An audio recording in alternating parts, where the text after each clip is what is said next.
அகிலம் நியூஸ் உறவுகளுக்கு வணக்கம். அகிலம் நியூஸின் மதிய நேர பிரதான செய்தி அறிக்கையில் முதலில் தலைப்புச் செய்திகள். ரணிலுடன் இணையவுள்ள ஐக்கிய மக்கள் சக்தியின் 5 உறுப்பினர்கள். ஜனாதிபதி வேட்பாளர்களுக்கு பெப்ரல் விதித்துள்ள காலக்கெடு. சாரதி அனுமதி பத்திரம் தொடர்பில் வெளியான முக்கிய அறிவிப்பு. கண்டியில் பேருந்து மோதி வயோதிப பெண் ஒருவர் பலி. நாட்டில் கனமழைக்கு வாய்ப்பு, பொதுமக்களுக்கு விடுத்துள்ள முன்னெச்சரிக்கை.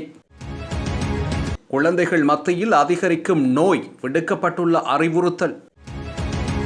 கொழும்பில் கொடூரமாக அடித்து கொலை செய்யப்பட்ட நபர். தமிழர் பகுதியில் கோர விபத்து, பாரவுறுதி மோதி பாதசாரி பலி. அஞ்சல் மூலம் வாக்களிப்பிற்கு தகுதி பெற்றுள்ள அரசு சேவையாளர்கள். நுவரெலியாவில் போதைப் பொருளுடன் போலீஸ் உத்தியோகத்தர் ஒருவர் கைது. தொடர்வன விரிவான செய்திகள். ஐக்கிய மக்கள் சக்தியின் மேலும் 5 நாடாளுமன்ற உறுப்பினர்கள் ஜனாதிபதி ரணில் விக்ரமசிங்கவுடன் இணைந்து கொள்வார்கள் என தெரிவிக்கப்படுகின்றது. முன்னாள் அமைச்சரும் ஜனாதிபதியின் ஆலோசகர்களில் ஒருவருமான மனுச நாணயக்கார இதனை தெரிவித்துள்ளார். ஐக்கிய மக்கள் சக்தியின் 14 நாடாளுமன்ற உறுப்பினர்கள் ஏற்கனவே தேர்தலில் ஜனாதிபதிக்கு ஆதரவளிப்பதாக அறிவித்துள்ளனர். இந்த நிலையில் மக்களின் வாக்கு பலம் கொண்ட மேலும் 5 நாடாளுமன்ற உறுப்பினர்கள் ரணிலின் பிரச்சார மேடையில் ஏறுவார்கள் என அவர் குறிப்பிட்டுள்ளார். அலுத்கம பிரதேசத்தில் நடைபெற்ற இளைஞர் கூட்டம் ஒன்றில் அவர் இந்த விடயத்தை தெரிவித்துள்ளார். எனினும் முன்னாள் அமைச்சர் மனுசவின் இந்த கருத்து தொடர்பில் ஐக்கிய மக்கள் சக்தியினர் இதுவரையில் எவ்வித பதில்களையும் வழங்கவில்லை என்பதும் குறிப்பிடத்தக்கது. தேர்தல் விஞ்ஞாபனத்தில் குறிப்பிடப்பட்டுள்ள விடயங்களை ஜனாதிபதி வேட்பாளர்கள் நடைமுறைப்படுத்துவதற்கான காலக்கெடுவை முன்வைக்குமாறு பெப்ரல் அமைப்பு விசேட கோரிக்கை ஒன்றை முன்வைத்துள்ளது. கடந்த காலங்களிலும் ஜனாதிபதி வேட்பாளர்கள் தங்கள் தேர்தல் விஞ்ஞாபனங்களை வெளியிட்டனர். ஆனால் அவர்களின் வாக்குறுதிகளுக்கும் அவை நடைமுறைப்படுத்தப்படுவதற்கும் இடையில் பாரிய இடைவெளி காணப்பட்டது எனவும் அந்த அமைப்பு குற்றம் சுமத்தியுள்ளது. அவர்கள் தேர்தல் விஞ்ஞாபனத்தில் தெரிவித்த விடயங்கள் யதார்த்த சூழ்நிலையுடன் ஒத்துப்போகாததாக காணப்பட்டமையே இதற்கான காரணம். அவர்கள் சந்தேகமற்ற முறையில் வாக்காளர்களை கவர்வதற்காக வாக்குறுதிகளை வழங்கினார்கள் எனவும் பெப்ரல் அமைப்பு சுட்டிக்காட்டியுள்ளது. இந்த நிலையில் தேசிய மக்கள் சக்தியின் ஜனாதிபதி வேட்பாளர் அனுரகுமார திசாநாயக்கா 26ஆம் தேதி தனது தேர்தல் விஞ்ஞாபனத்தை வெளியிடவுள்ளார். ஐக்கிய மக்கள் சக்தியின் வேட்பாளர் எதிர்வரும் வெள்ளிக்கிழமை தனது தேர்தல் விஞ்ஞாபனத்தை வெளியிடுவார். சுயேட்சை வேட்பாளராக போட்டியிடும் ரணில் விக்ரமசிங்கவும் தனது தேர்தல் விஞ்ஞாபனத்தை விரைவில் வெளியிடவுள்ளார். சுதந்திரத்தின் பின்னர் சந்தித்த மிக மோசமான பொருளாதார நெருக்கடியிலிருந்து மீள முயற்சித்துக் கொண்டிருக்கும் நிலையில் இலங்கை உள்ளது. அரசியலை சுத்தம் செய்யும் செயற்பாடுகளிலும் ஈடுபட்டுள்ள தேர்தல் கண்காணிப்பு அமைப்பான பெப்ரல் வேட்பாளர்கள் தங்கள் திட்டங்களை நடைமுறைப்படுத்துவதற்கான கால எல்லையை முன்வைக்கும் திட்டம் ஒன்றை முன்னெடுத்துள்ளது. 2009ஆம் ஆண்டுக்கு முன்னர் வழங்கப்பட்ட அனைத்து கனரக வாகன சாரதி அனுமதி பத்திரங்களையும் அடுத்த 3 மாதங்களுக்குள் ரத்து செய்ய மோட்டார் வாகன போக்குவரத்து திணைக்களம் தீர்மானித்துள்ளது. பழைய சாரதி அனுமதி பத்திரங்கள் அனைத்தையும் ரத்து செய்வதன் கீழ் இந்த தீர்மானம் எடுக்கப்பட்டுள்ளதாக மோட்டார் வாகன போக்குவரத்து ஆணையாளர் நாயகம் நிசாந்த அனுருத்த வீரசிங்க தெரிவித்துள்ளார். கடந்த காலங்களில் அச்சிட முடியாமல் குவிந்து கிடக்கும் 3 லட்சம் சாரதி அனுமதி பத்திரங்களை அச்சிடும் பணி அடுத்த சில மாதங்களுக்குள் நிறைவடையும் எனவும் அவர் குறிப்பிட்டுள்ளார். கண்டி அலதெனிய போலீஸ் பிரிவுக்குட்பட்ட புத்தளம் கண்டி வீதியில் கிரந்தனிய சந்தியில் நேற்று பேருந்து மோதி வயோதிப பெண்ணொருவர் உயிரிழந்துள்ளதாக அலதெனிய போலீசார் குறிப்பிட்டுள்ளனர். கட்டகஸ்தோட்டையிலிருந்து குருநாகல் நோக்கி பயணித்த தனியார் பேருந்தில் பயணித்த குறித்த வயோதிப பெண் பேருந்திலிருந்து இறங்கி வீதியை கடக்க முயன்றபோது அதே பேருந்தில் மோதி உயிரிழந்துள்ளார். இதனையடுத்து படுகாயமடைந்த வயோதிப பெண் தித்தபஜ்ஜல வைத்தியசாலையில் அனுமதிக்கப்பட்டு மேலதிக சிகிச்சைக்காக கண்டி வைத்தியசாலைக்கு மாற்றப்பட்ட பின்னர் உயிரிழந்துள்ளதாக போலீசார் குறிப்பிட்டுள்ளனர்.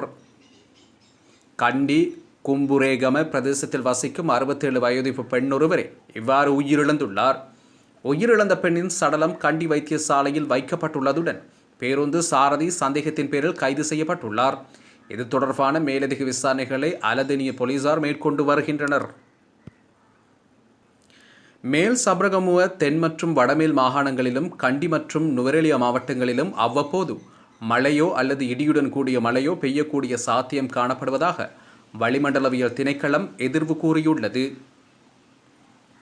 மேல் மற்றும் சப்ரகமு மாகாணங்களிலும் காலி மற்றும் மாத்தறை மாவட்டங்களிலும் சில இடங்களில் 100 மில்லிமீட்டருக்கும் அதிகமான ஓரளவு பலத்த மழைவீழ்ச்சி எதிர்பார்க்கப்படுகின்றது. கிழக்கு, ஊவா மற்றும் வடமத்திய மாகாணங்களில் பல இடங்களில் மாலையில் அல்லது இரவில் மழையோ அல்லது இடியுடன் கூடிய மழையோ பெய்யக்கூடிய சாத்தியம் காணப்படுகிறது. மத்திய மலைநாட்டின் மேற்கு சரிவு பகுதிகளிலும் வடக்கு, வடமத்திய மற்றும் வடமேல் மாகாணங்களிலும் ஹம்பாந்தோட்டை மாவட்டத்திலும் அவ்வப்போது மணித்தியாலத்துக்கு 30 தொடக்கம் 40 கிலோமீட்டர் வரையான வேகத்தில் ஓரளவு பலத்த காற்று வீசக்கூடிய சாத்தியம் காணப்படுகிறது. இடியுடன் கூடிய மழை பெய்யும் வேளைகளில் அப்பிரதேசங்களில் தற்காலிகமாக பலத்த காற்றும் வீசக்கூடும். மின்னல் தாக்கங்களினால் ஏற்படக்கூடிய பாதிப்புகளை குறைத்துக் கொள்ள தேவையான முன்னெச்சரிக்கை நடவடிக்கைகளை எடுத்துக்கொள்ளுமாறு பொதுமக்கள் அறிவுறுத்தப்படுகின்றார்கள். நாடளாவிய ரீதியில் பல வைரஸ் காய்ச்சல்கள் பரவி வருவதால் குழந்தைகளுக்கு இருமல், சளி அல்லது காய்ச்சல் இருந்தால் அவர்களை வீட்டிலேயே வைத்திருக்குமாறு கொழும்பு லேடி ரிஜ்வே சிறுவர் வைத்தியசாலையின் விசேட வைத்திய நிபுணர் வைத்தியர் தீபால் கோரிக்கை விடுத்துள்ளார். இது தொடர்பில் மேலும் தெரிவித்த அவர், குறிப்பாக மேல் சுவாச குழாயை அடிப்படையாக கொண்ட வைரஸ் காய்ச்சல் நாட்டில் பரவி வருகிறது. இந்த நிலை மேலும் தீவிரமடையலாம். எனவே அந்த அறிகுறிகளை கொண்ட குழந்தைகள் முகக்கவசம் அணிய வேண்டும். இருமல் மற்றும் சுவாசிப்பதில் சிரமம் இருந்தால் இது குழந்தை பருவ ஆஸ்துமா காரணமாக இருக்கலாம். இரண்டாவதாக, வைரஸ் காய்ச்சல் பரவுவதற்கான வாய்ப்பும் உள்ளது. இப்போதும் கூட இன்ஃப்ளூயன்சா மற்றும் அதுபோன்ற வைரஸ் காய்ச்சலின் பல திரிவுகள் உள்ளன. எனவே அந்த குழந்தைகளுக்கு இருமல், சளி காய்ச்சல் இருந்தால் முடிந்தவரை வீட்டிலேயே இருங்கள் எனவும் குறிப்பிட்டுள்ளார். கொழும்பு பேலியகுட பகுதியில் வீடொன்றுக்கு அருகில் நபர் ஒருவர் கூறிய ஆயுதத்தால் தாக்கப்பட்டு கொலை செய்யப்பட்டுள்ளார். கடந்த 18ஆம் திகதி இந்த தாக்குதல் நடத்தப்பட்டதுடன் தாக்குதலில் காயமடைந்த நபர் கொழும்பு தேசிய வைத்தியசாலையில் அனுமதிக்கப்பட்ட நிலையில் நேற்று உயிரிழந்துள்ளார். உயிரிழந்தவர் கலனி நாரமினிய வீதியில் வசிக்கும் 39 வயதுடையவர் என போலீசார் தெரிவித்துள்ளனர். தனிப்பட்ட தகராறு காரணமாக சிலரால் கொலை செய்யப்பட்டதாக போலீசார் தெரிவித்தனர். சம்பவம் தொடர்பில் கொட்டுக்கச்சிய பிரதேசத்தைச் சேர்ந்த 24 வயதுடைய சந்தேக நபர் குற்றச் செயல்களுக்கு பயன்படுத்தப்படும் கத்தியுடன் கைது செய்யப்பட்டுள்ளார். சம்பவம் தொடர்பான மேலதிக விசாரணைகளை பேலியகுட போலீசார் மேற்கொண்டு வருகின்றனர். வவுனியா 3 முறிப்பு பகுதியில் இடம்பெற்ற விபத்தில் ஒருவர் உயிரிழந்துள்ளார். மதவாச்சி பகுதியை நோக்கி பயணித்த பாரவூர்தி ஒன்று வீதியில் சென்ற ஒருவர் மீது நேற்று மோதுண்டுள்ளது. இதன்போது காயமடைந்த நபர் வைத்தியசாலையில் அனுமதிக்கப்பட்ட நிலையில் சிகிச்சை பலனின்றி உயிரிழந்தார். உயிரிழந்தவரின் ஆள் அடையாளம் இன்னும் உறுதிப்படுத்தப்படவில்லை என காவல்துறை தெரிவித்துள்ளது. குறித்த பாரவூர்தியின் சாரதி சம்பவ இடத்திலிருந்து தப்பிச் சென்ற நிலையில் அவர் மிகிந்தலை பகுதியில் வைத்து கைது செய்யப்பட்டுள்ளதாக காவல்துறை ஊடகப் பிரிவு குறிப்பிட்டுள்ளது. எதிர்வரும் ஜனாதிபதி தேர்தலில் அஞ்சல் மூலம் வாக்களிப்பதற்கு 7 லட்சம் அரசு சேவையாளர்கள் தகுதி பெற்றுள்ளதாக தேர்தல்கள் ஆணைக்குழு விடுத்துள்ள அறிக்கையில் குறிப்பிடப்பட்டுள்ளது. இந்நிலையில் ஜனாதிபதி தேர்தலுக்கான அஞ்சல் மூல வாக்கெடுப்பை எதிர்வரும் செப்டம்பர் மாதம் 4, 5 மற்றும் 6ஆம் திகதிகளில் நடத்துவதற்கு தேர்தல்கள் ஆணைக்குழு நடவடிக்கை எடுத்துள்ளது. இந்த நிலையில் மாவட்ட செயலகங்களில் தேர்தல் அலுவலகங்கள் மற்றும் போலீஸ் அதிகாரிகளுக்கு செப்டம்பர் 4ஆம் திகதி அஞ்சல் மூல வாக்களிப்பை செலுத்துவதற்கு சந்தர்ப்பம் வழங்கப்பட்டுள்ளது. அதே நேரம் குறித்த 3 தினங்களில் அஞ்சல் மூலம் வாக்களிக்க தவறியவர்களுக்கு செப்டம்பர் மாதம் 11ஆம் மற்றும் 12ஆம் திகதிகளில் வாக்களிப்புக்கான மேலதிக தினங்களாக ஒதுக்கப்பட்டுள்ளமை குறிப்பிடத்தக்கது. ஐஸ் ரக போதைப் பொருளுடன் போலீஸ் உத்தியோகத்தர் ஒருவர் கைது செய்யப்பட்டுள்ளார். நுவரெலியா போலீஸ் நிலையத்தில் கடமையாற்றும் போலீஸ் அதிகாரியொருவரே இவ்வாறு ஐஸ் போதைப் பொருளுடன் நேற்று கைது செய்யப்பட்டுள்ளதாக போலீசார் தெரிவித்துள்ளனர். நுவரெலியா தலைமை சிரேஷ்ட போலீஸ் நிலைய பொறுப்பதிகாரி போலீஸ் பரிசோதகர் அதிகாரிகளுக்கு கிடைத்த தகவல் ஒன்றை அடுத்து சந்தேக நபரை பரிசோதனை செய்தபோது அவர் தங்கியிருந்த அறையிலும் அவரது காட்சட்டை பையிலிருந்தும் 13 பக்கெட்டுகள் அடங்கிய 2590 மில்லிகிராம் ஐஸ் ரக போதைப் பொருள் மீட்கப்பட்டுள்ளது. இவ்வாறு கைது செய்யப்பட்ட சந்தேக நபர் 24 வயதுடைய பதுளை பிரதேசத்தைச் சேர்ந்தவர் என போலீசார் தெரிவித்தனர்.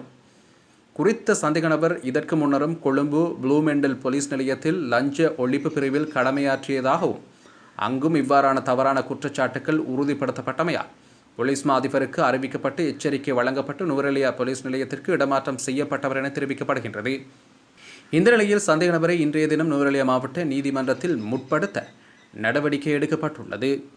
இத்துடன் அகிலம் நியூஸின் மதிய நேர பிரதான செய்திகள் நிறைவுக்கு வருகின்றது. இலங்கையின் பிரதான செய்திகளை அறிந்து கொள்ள அகிலம் நியூஸுடன் என்றும் இணைந்திருங்கள். நன்றி, வணக்கம்.